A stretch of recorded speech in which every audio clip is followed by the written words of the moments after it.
Welcome to another episode of the CPG Guys podcast. Our hosts, Sri Rajgopalan, Peter V.S. Bond, and Brian Gildenberg, explore how brands and retailers engage consumers in an increasingly digitally driven world. And now, here are the CPG Guys. Hello and welcome to the CPG Guys podcast. I'm your co-host, PVSB, and when I'm not co-hosting this podcast, along with my partners, Sri and Brian, I serve as Partnership Acceleration at Flywheel, a division of Omnicom that helps enterprise brands improve their SEO and SEM, growing their e-commerce business. I'm very much excited about the conversation we've got planned for today's episode because, one, it's a subject we discuss quite frequently here on the podcast, and second, I've been personally involved in participating with the program that a premier academic institution has created to advance it. Moreover, I think we have some really awesome guests joining us for this episode. Before we get to them, we want to ask your help in spreading the word about this community we've created with the CPG Guys. Beyond sharing our podcast with your friends and your family, if you're using Apple Podcasts or Spotify as your preferred listening platform, please leave us a rating inside the app because it helps feed the algorithm that makes us more findable by CPG retail people like you looking for both education and entertainment. We stress both of those because we think it's very important that we engage and entertain you as we are educating you. It's kind of like Mary Poppins. A spoonful of sugar helps the medicine go down. We're happy that the CPG Guys is part of an impressive collective of highly rated podcasts, including CPG Guys Fast Forward, hosted by Brian Gildenberg, CPG Scoop with Reese and Jennifer, and of course, across the pond, the FMCG Guys with Daniel Afrain and Christine. Finally, we are incredibly proud of our allyship with Next Up, formerly known as Network of Executive Women, whose mission it is to advance the cause of women in business and to promote gender equality in the workplace. Next Up has terrific educational and networking resources available to its members. And of course, Sri serves as his director at Next Up. So links to our podcast, our sister casts, our landing page on Next Up, and links to the social media profiles of Sri's two performing artist daughters may be found in the digital liner notes of this episode.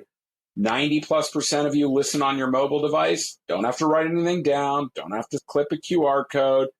Just toggle over to the digital liner notes, click the hyperlink, and you can learn as you listen to the melodious tones of our voices, educate and entertain you in today's conversation.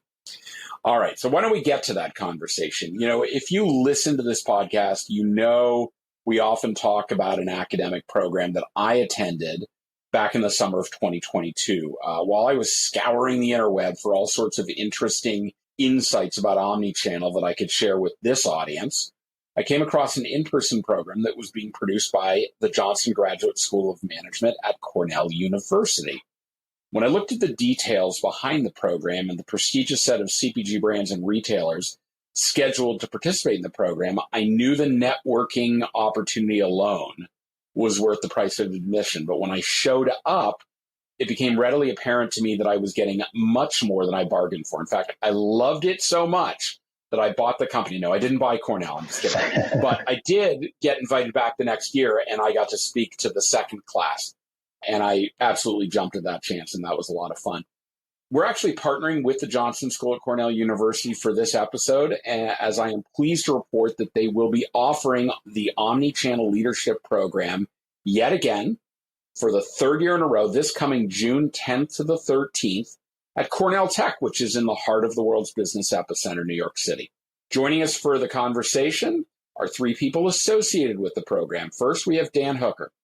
Dan is the program director at Cornell, who's responsible for running the Omnichannel Leadership Program.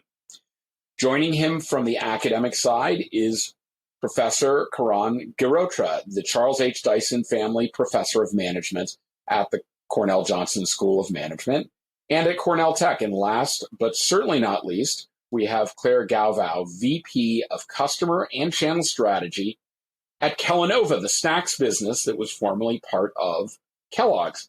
Dan, Karan, Clare, welcome to the CPG Guys podcast. Hi, Peter. Thanks for having me. Happy to be here, Peter. Hey, Peter. Thanks for having me. Well, it's great to have all of you. I'm really excited about the conversation, and I appreciate you making time to speak with us today about this remarkable executive program that Cornell is producing. Before we get to the questions that I prepared for our conversation, I think it would be good for our audience to know a little bit about your backgrounds, and that'll kind of play into why you're here and why you're talking about this. Let's start with you, Karan. So I'm a business school professor. And when we say business school professor, it means we research business. But if you're a useful or a good business school professor, you hope to apply that in real business also. So you consult, work with lots of different organizations. My general focus of my work is almost always operations and not surprisingly often involving retail, either physical retail, e-commerce. I study a lot of business models. And then about 7-8 years back, I was one of the founding faculty for Cornell's new thing in New York City, Cornell Tech. So I've been inside a big company entrepreneur and helping build this Cornell Tech campus. My research has also changed a little bit because of that. Cornell Tech is about putting technology and business together. So today, almost everything I do is technology for business transformation. So technology for transformation of retail operations, technology for transforming other businesses. Thank you, Karan. Dan, how about you?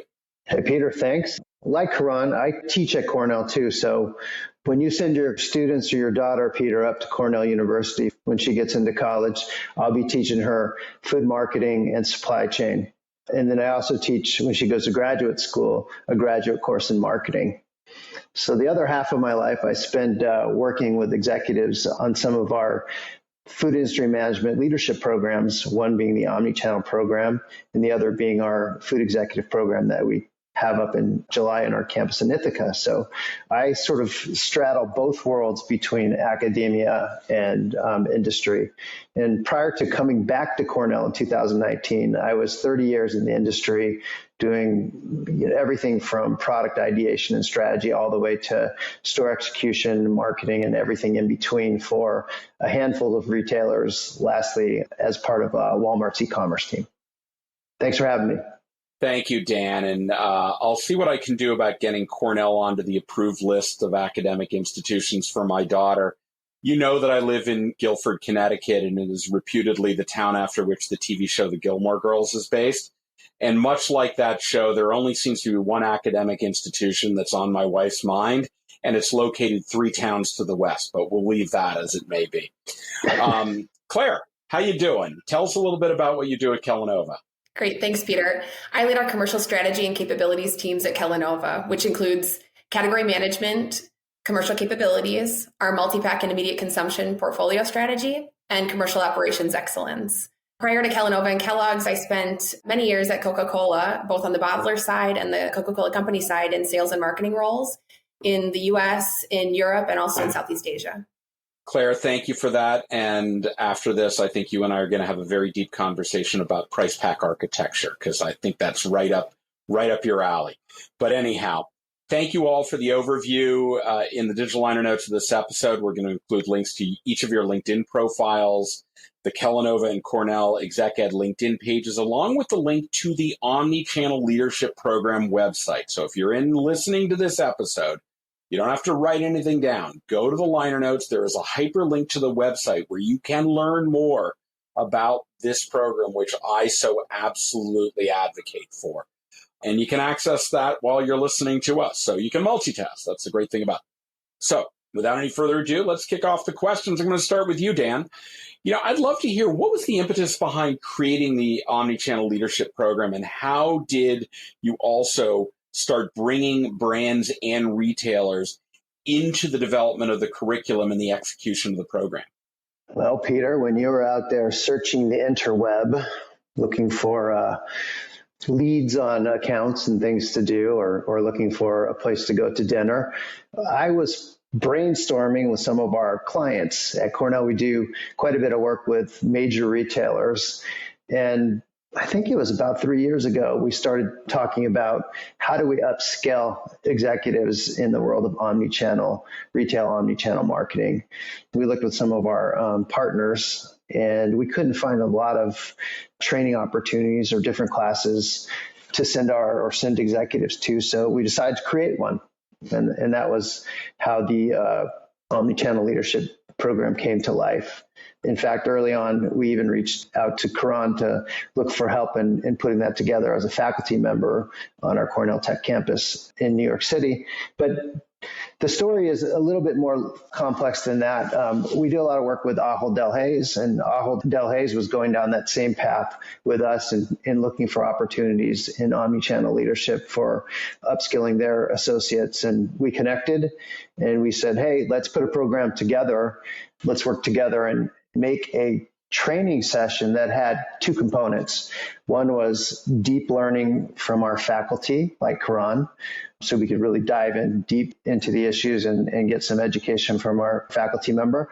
And then also industry leadership, the latest and greatest in current thinking in industry leaders. So we came together and we created this program. And this is our third cohort that we have this year so far.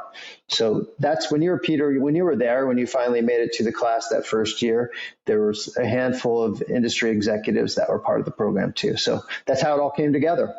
Thank you, Dan, for that. Let me turn to you, Karan.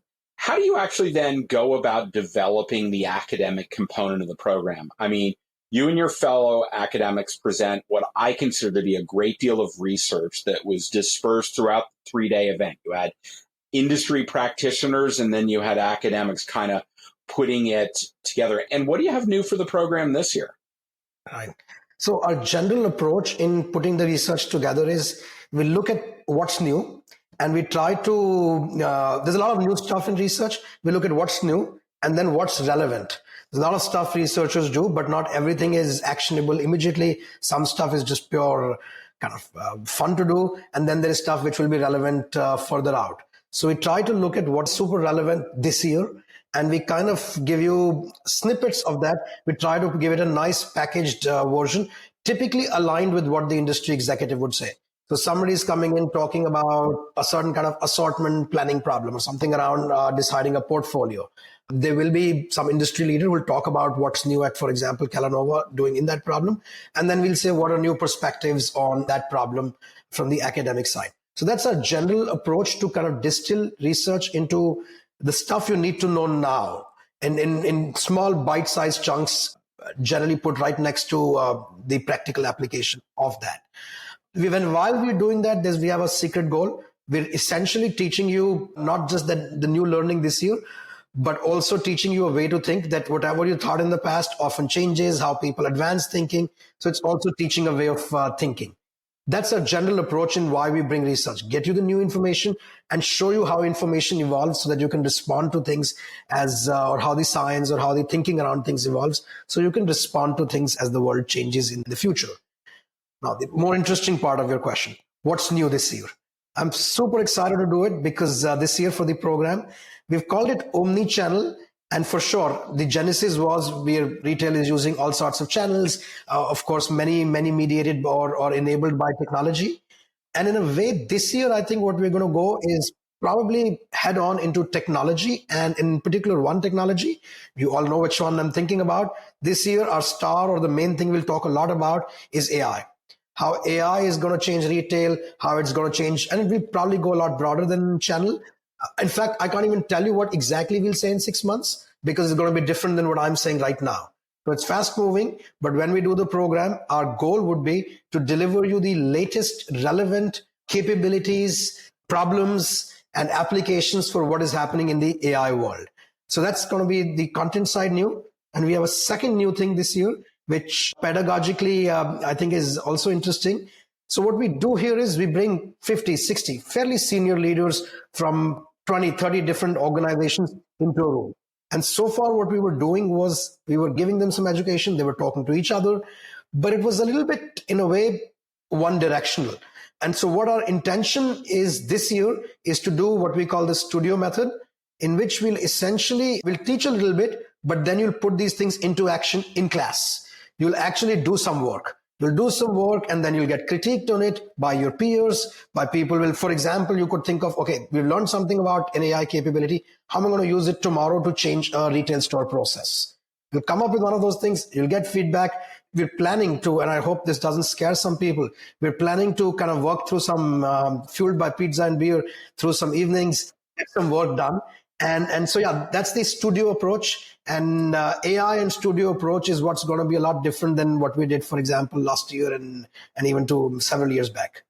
Well, Karan, thank you for being the first person to ever use the term pedagogical on the CPG Guys podcast. I appreciate that.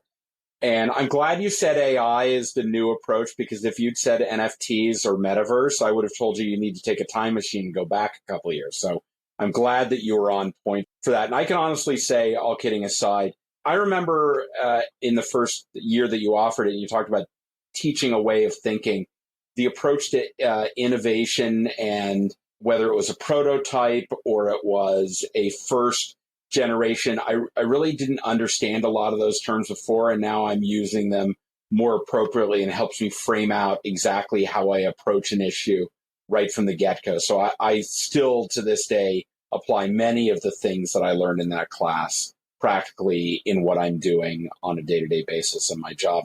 So with that, Dan, let's get back to the manufacturers and retailers that are working on this program. How do they participate both as presenters in front of the entire audience, but also as actually participants themselves? Like, what are these partners looking for in sending so many people from their companies to this big event? Well, Karan said, fueled by pizza and beer. I know that's a little draw, but my marketing tagline here is created or built by industry, powered by Cornell Tech. So not quite fueled by pizza and beer. And why do I say that? First cohort was put together with us, faculty, as well as our industry partners, including Kellanova. Thank you, Claire, for being here to represent Kellanova. Kellanova is just one of many partners that we work together to create this program, but Kellanova has been an amazing, amazing partner in this program. And Claire might mention it. We have Carrie Sander coming from Kellanova to kick the program off this year. So there's a couple ways that speakers or industry leaders can be part of the program. One is we work with the leaders like Kellanova, and they've identified leaders within their organization that would be great knowledge leaders to be part of the program. And that's a way to get onto the speaking venue for the week. Companies will send participants to the program that are high potential leaders that currently run teams in different parts of the organization, from operations to digital marketing to technology, finance, supply chain management, analytics. So we've had a broad range of participants attend the program, but the three big takeaways that I would say that are important to learn from the program. One is deep learning with faculty like Karan. Two is the ability to network with your peers and share. And then three would just be the overall leadership conversations that you can take back to help your teams be better, more agile, make quicker decisions, and be better leaders within your respective organizations. So I hope I answered the question, Peter. I could kind of throw it back to you. You were a participant in year one. We connected. And then in year two, you came back as a speaker. Maybe you can talk a little bit about that experience. In my mind, it was, hey, Peter knows a lot about this space, especially retail media and digital marketing. We got to have Peter there to share what he knows to all our participants. So that's another way participants can be part of the program. Yeah, here I was about to make a self-deprecating remark about how could you possibly be a serious academic program if you invited me to speak in front of them. But thank you, Dan. I do appreciate that. No, for me, it was very much about, as I mentioned, when I opened this up, I originally just registered because I thought, look at all these people that are going to be there. I want to network with them. Like, if all I got out of it was the networking, and it was quite phenomenal, I would have said I was happy. But so much of what you and Karan have talked about so forth, particularly around the newest techniques, ways of thinking, and the fact that such remarkable people came to speak. I mean, we had the CEO of Ahold Delhaize speak at one point. We had the EVP of store operations at Dick's Sporting Goods. We had the CMO of what was then Kellogg's, now Kellanova. I mean, what a great venue. So I was really happy about that. So, Karan, back to you. What's the outcome you're seeking to deliver to the participants, and how does that inform the overall program design? So my goal this year, and it's almost a personal mission in this and many other programs, is to get people ready, upskilled, to be able to kind of survive and thrive in the world of AI. And that starts at many levels. At the very basic level, which we'll not talk too much in the program, but will happen as a side benefit, personally, becoming managers who are not going to be replaced by AI, but will have AI co-pilots to do better. So that we won't per se do that much in the program, but everybody will walk away with that appreciation. At an institutional level, at an organizational level, what I want participants to be able to do is three things. Number one, have deep awareness and deep intelligent ability to evaluate what's happening in AI technology. What's real, what's bullshit, what's magic mushroom doesn't exist, and what's actually going to be real business outcomes. So goal number one, awareness. And I think this is super important because knowledge is the only way you can deal with all the things that are going to be thrown your way going forward. And if you have the right conceptual understanding of technology, you're much less likely to be fooled by XYZ. Next level, awareness is great, but it's passive. I mentioned the studio approach. This year, the goal is to do. I want everyone to walk away with having done. People come to programs, and I'm going to answer the statement, having done something that is relevant to their regular job. Whenever people come to executive programs, they're like, oh, I'll have to leave 4 days away from my job. I'm a busy man or a busy woman. I have so many things to do. And my pitch to them is, I promise you, one of those important things that you had to do or you had to do but didn't really know how to do and you were kind of hiding away from it, we'll get that done. So through the studio approach, we'll get, perhaps your boss asked you to think about AI and you were kind of winging it or something. So second thing is you will get some work done to identify some real opportunities for change within your organization. So this will be actual work, not just kind of education. And then finally, I think like we always say, if you get the right awareness, if you get your hands dirty and do things at a meta level, you will learn a way of operating that will, I think, insulate you from a lot of things that will come 2 years down, 3 years down in the program. I was very glad when you mentioned that you're still using some of the stuff. Nothing makes an academic more happy. So that's the goal, that 3 years later, there are still some conceptual ideas that are helping you deal with whatever new technology or whatever new thing is happening 3 years down the road. So awareness, action, and then growth over the long run. That is great. And I love particularly the focus on AI because after having just attended 3 different conferences all in 2 weeks, I was at CES, I was at NRF, and I was at FMI. The buzzword bingo was going crazy with AI. And the problem is that only a handful of people in my impression that I heard talk about it really understood and could differentiate between what really is revolutionary, which is generative AI, which is creating new content that didn't exist before, to what I would call more mechanical operations AI, which is just automating work that had been done manually and relieving us from the dreary, the repetitive, the drudgery of clicking the same button 100 million times. So I'm excited that you're going to be able to address that.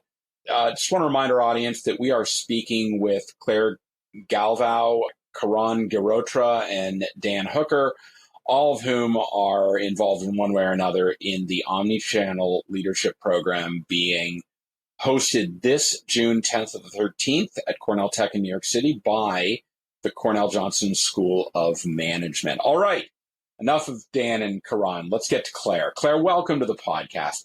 Like me, you've actually attended this course, so you have been a participant. I would love to hear from you what you took as some of the most valuable elements of the program that you could take back to your role at Kellanova. Yeah, for me, it was an amazing experience. I mean, truly one of the best executive education programs I've participated in. And I mean, and this is me saying it, Peter, I was a part of the cohort that invited you and Brian Gildenberg back. So I still thought it was a very great and serious program. So that's saying quite a lot. No, but more seriously, really, the program had this really great structure. I thought that it struck a really nice balance between what you mentioned earlier, that combination of deep learning with Cornell faculty, but also with industry subject matter experts. I also really enjoyed meeting and learning alongside my peers in CPG, but other sectors as well. There were plenty of other folks there from different sectors, and it was well represented. We also had many of our customers in attendance. So when I attended, there was a really large contingent of Dick's Sporting Goods employees, and they shared, I mean, it was really just interesting to see it from the seat that I'm sitting, but they shared how they're, creating a seamless and consistent shopping experience for their athletes, in both digital and brick and mortar. And as I said before, too, the program provides a lot of networking opportunity as well. So spending quality time with, my peers, other leaders and colleagues at Kellanova, but really spending quality time alongside my key customers. Like we mentioned that Ahold Delhaize is a large supporter of the program, and they had a pretty large contingent there as well. So we had great time together and a lot of time for learning and getting to know each other. So overall, for me, it was the great structure. The learning environment was also set up very nicely. The content was super relevant and up to date. This stuff is changing so quickly, and it was immediately applicable. So yeah, I would say for sure it was money and time well spent. And, I probably would also be remiss too if I didn't shout out the beautiful Cornell Tech campus on Roosevelt Island in New York City. Oh my God. It's so beautiful. Just totally impressive, beautiful views. The learning environment, that 19th. The Graduate Hotel, beautiful awesome. venue. Like, even if you just want to go for a vacation, yes, what a great place to go. Everything is great about this program. Yes, very impressive. So anyway, I had a wonderful experience. Sounds like we had very similar things that we liked about it, but I would recommend it 10 out of 10. Yeah, a couple things I'll mention. One, the day one of my year that I showed up, we had quite a number of what at the time were Kellogg's people in the room. It's where I met Mira Patel and quite a number of other people. And literally the morning that we were kicking off was the announcement from Michigan that W.L. Kellogg, what are now W.L. Kellogg and Kellanova, were splitting into separate business units. So it was a very active day, people running in and out of the room. So I got a little drama as I was getting a little education. It was kind of fun. All right. So Claire, you actually work for a manufacturer that not only did you participate, but your company was very integral in designing the program. Why is this program so important to your organization that they've committed to not only speaking in front of it and sending people, but actually helping design the program? Yeah, like many CPGs, we've really been working to upskill our sales teams with the right omnichannel capabilities. And I think importantly, we've been trying to do it very quickly. So things are changing at a really fast clip. And with, retail media networks coming of age in the last several years, I would say, but it's quite a hot topic now. Omni training has been, at the top of our conversation across the sales desks and beyond. So we've created, prior to this program, we created a lot of homegrown training programs, and it was really like basics. I would say it was building knowledge on omnicommerce fundamentals, like really just 101. We even, we would host SMEs or external partners to come and talk on the topic of retail media, but it wasn't really until we partnered closely with Cornell on the advent of this program that we really felt that we had all the component parts for a comprehensive training.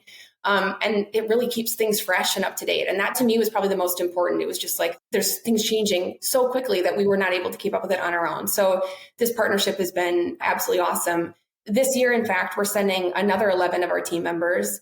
So I guess you could say our repeat purchase rate is really quite strong. So we love it. A whole new slew of folks are coming through this year. Dan mentioned it earlier, but this class will also have the privilege of hearing from the opening keynote from my boss, our Chief Customer Officer of Kellanova, who's Carrie Sander. Carrie's a 20 plus year veteran of Kellanova, but she was most recently the GM of our wholesome snacks business and had a long career in sales in multiple channels prior to that. So she'll be an awesome keynote. Other highlights of the agenda include, I was just looking at it, like to have Christy Argelon come from Albertsons Media Collective. It's a great lineup. So I'm sure the class coming up will have a wonderful experience in the same way we did. I'm pleased to report that Christy Argelon was just named by the CPG guys to the Omnichannel Hall of Fame, and our first ever awards related to that as part of the annual Omni Award. So we couldn't agree more. She is a wonderful industry subject matter expert. Dan, do you have something to contribute to what Claire just said? You stole my thunder a little bit, Peter. I was going to reference that. I saw that on your podcast that Christy won that award, and we have a Hall of Famer now at the program. So that's something that I'll brag about, but also take this time. Hey, Claire, thank you for sending 11 people. It really helps support the program and keeps me and Karan able to do our jobs at Cornell. One thing I'll add, though, is, and Claire mentioned it, so this 4-day program enables CPGs, brands, to network with their customers. So in Claire's case, Albertsons, Walmart, Kroger, ShopRite, Dollar General, HEB. These are some of the companies that will be there that they'll get to spend a really, really quality time with, where, nothing confidential gets discussed, but you're away from your day to day and you get to spend really good quality time building those relationships that will help just both sides of the business be really successful in this ever-changing world of omnichannel. Yeah, and the other thing I heard Claire reference was the emergence and rapid growth of retail media. Dan, we may need to talk about another program around leadership related to retail media that maybe we can collaborate on. We'll save that for another day, right? But in all seriousness, Dan, I attended the program. I made reference earlier that the CEO of Ahold Delhaize at the time, Kevin Holt, was part of the program. You made reference to some of the companies, and we've already heard that the Chief Customer Officer from Kellanova is going to be there, Kirsty Argelin from Albertsons Media Collective. Analyze us. Who else do you have queued up? Who's number 3? Who's up to bat? Who's hitting cleanup? Come on, I want to hear this. Number 3. All right, at number 3, we have Ethan Grobe, who's the VP product at Shipt. He also has a long career at Kroger and 8451 in omnichannel or delivery and supply chain as well. That's nice. And batting fourth, Alex Ross, newly named Senior Vice President of Upshop. Many of the retail customers use their technology to power their retail operations business like DSD.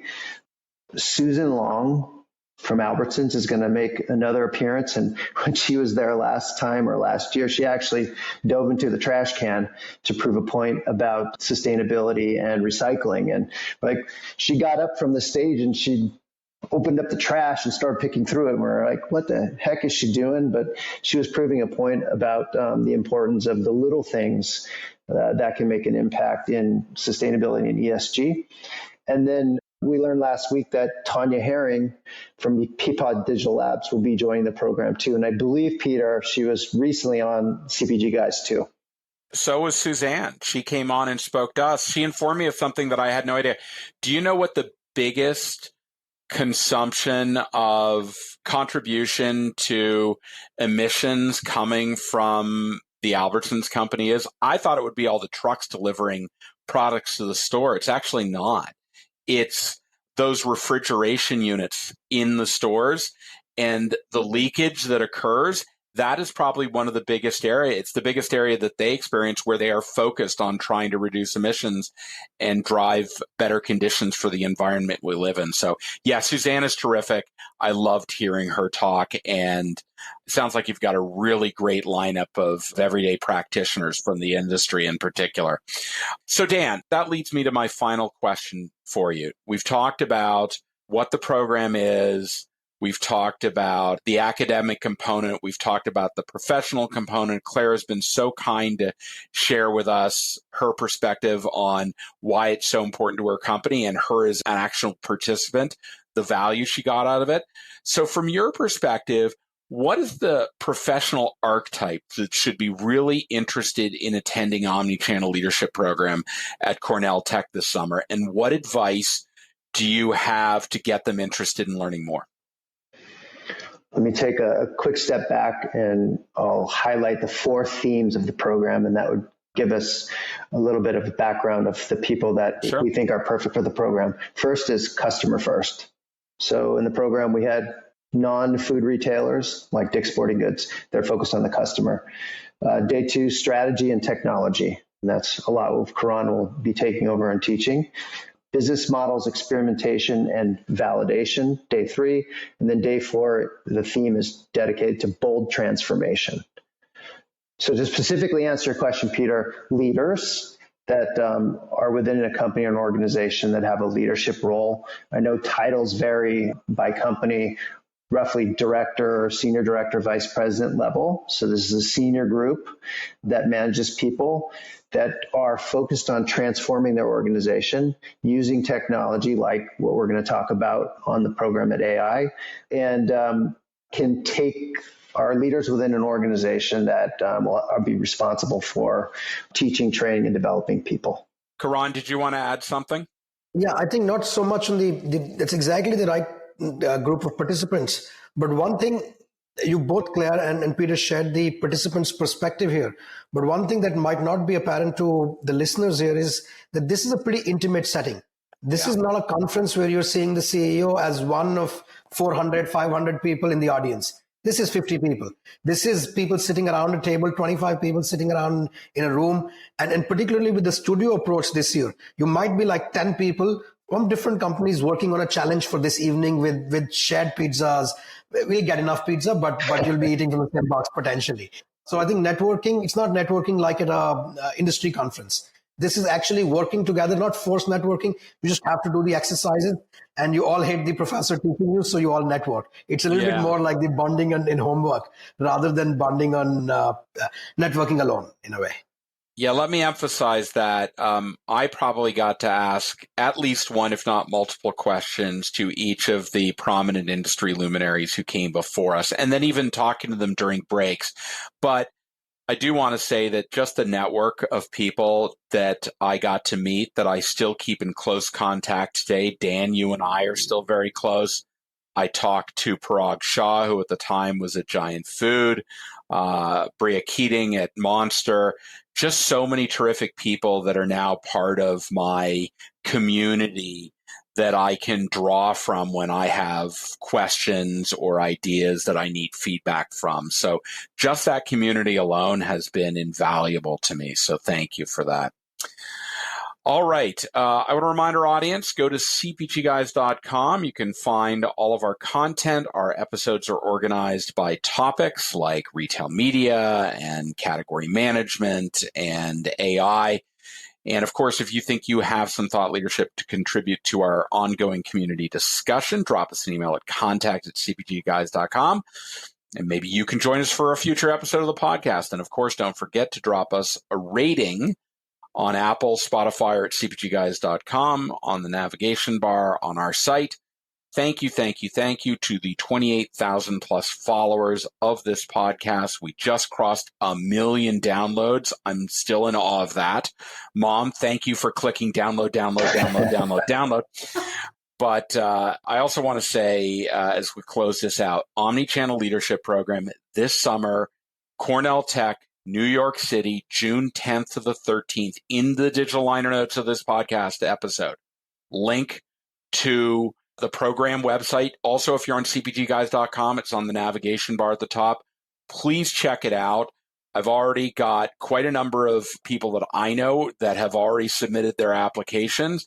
Personal recommendation, if you want to go get your application in fast, it's only a couple of questions to qualify you, but it's really useful, and you're going to want to go to this program because before you know it, it's going to be sold out. Kind of like, I'm not going to say it's as hard as getting tickets to the Eras Tour concert, but it's up there.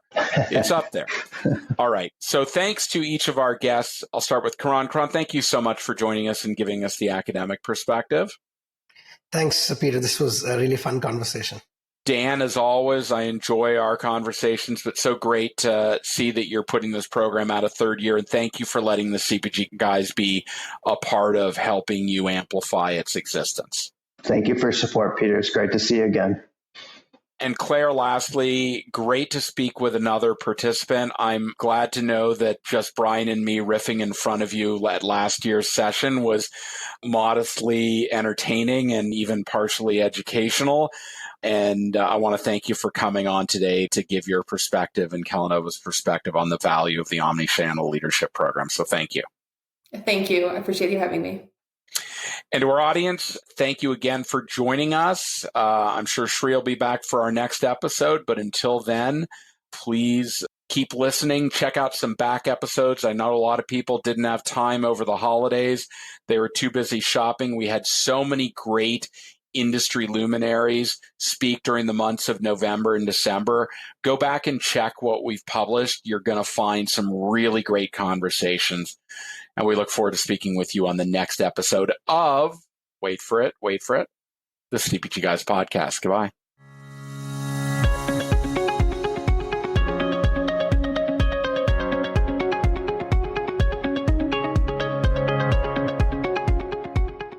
The content in this podcast episode is provided for general informational purposes only. By listening to our episode, you understand that no information contained in this episode should be construed as advice from CPG Guys LLC or the individual author, hosts, or guests, nor is it intended to be a substitute for research on any subject matter. Reference to any specific product or entity does not constitute an endorsement or recommendation by CPG Guys LLC. The views expressed by guests are their own, and their appearance on the program does not imply an endorsement of them or any entity they represent. The views expressed by CPG Guys LLC do not represent the views of their employers or the entity they represent. CPG Guys LLC expressly disclaims any and all liability or responsibility for any direct, indirect, incidental, special, consequential, or other damages arising out of any individual's use of, reference to, or inability to use this podcast or the information we present in this podcast.